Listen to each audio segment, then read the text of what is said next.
पश्चिम महाराष्ट्रातला आणखीन एक मतदारसंघ म्हणजे सातारा।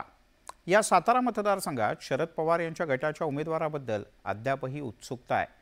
भाजपकडून उदयनराजे भोसले यांची उमेदवारी जवळपास निश्चित आहे, पण शरद पवार यांनी त्यांच्या उमेदवाराबद्दल काही सूचक वक्तव्य केलेत, पण नाव जाहीर नाही केलं। बाळासाहेब पाटील की शशिकांत शिंदे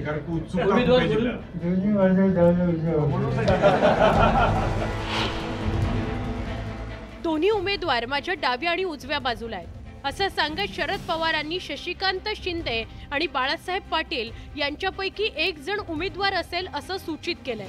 विद्यमान खासदार श्रीनिवास पाटील यांनी प्रकृतीच्या कारणावरून निवडणुकीतून माघार घेत असल्याचं जाहीर केलंय, त्यामुळे उमेदवारी कुणाला द्यायची असा पेच निर्माण झाला होता। परिणामी शरद पवारांनी साताऱ्यात येऊन मुख्य कार्यकर्त्यांसोबत चर्चा केली। शरद पवारांनी उमेदवाराबाबत थेट भाष्य केलं नाही, पण अंगुली निर्देश मात्र केला।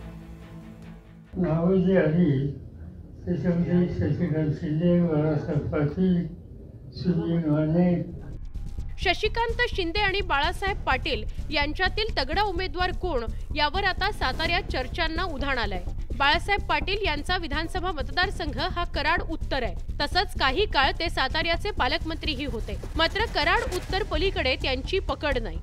इथं या ठिकाणी मागणी करत असताना आदरणीय पवार साहेबांनी उभं राहावं अशी मागणी आली। श्रीनिवासराव पाटील साहेबांचं नाव घेतलं, जिल्ह्याचे अध्यक्ष सुनील माने यांचं नाव घेण्यात आलं, शशिकांत शिंदे साहेबांचं नाव घेण्यात आलं, सत्यजित सिंह पाटणकरांचं नाव घेण्यात आलं, तसंच माझंही नाव त्या ठिकाणी घेण्यात आलं।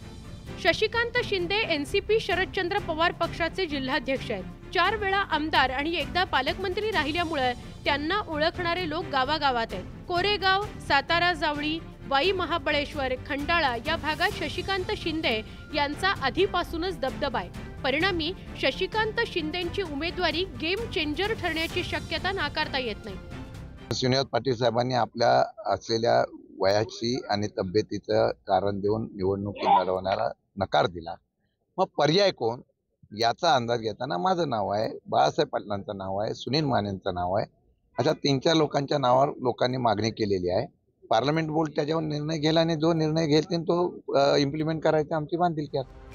शरद पवारांचा सूचक इशारा आणि शशिकांत शिंदेंचं असलेलं प्राबल्य पाहता त्यांच्या उमेदवारीवर शिक्कामोर्तब होऊ शकतं।